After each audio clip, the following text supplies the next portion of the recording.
Manuel sagsbehandling til et ufærdigt digitalt system. Det nye dokument er overraskende, siger Jan Sø Pedersen fra Danske Boligadvokater, der nu overvejer en retssag mod staten.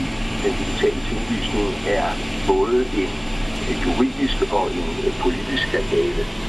Og når jeg siger ordet politisk skandale, så er det min opfattelse, at man fra statens side bør overveje en kompensation, fordi der er altså udover et juridisk ansvar, et betydeligt moralsk ansvar for, at tusindvis af borgere har digitalt en tinglysning, som prætenderede at skulle tage 10 sekunder, men som viser sig at tage adskillige måneder. Det anslås, at boligejere har mistet op mod 1 milliard kroner på de forlængede ventetider i det nye IT-system. Og finansverdenens advarsel kan få helt afgørende betydning i en retssag. Det mener juraprofessor ved Aalborg Universitet, Lars Bo Langsted.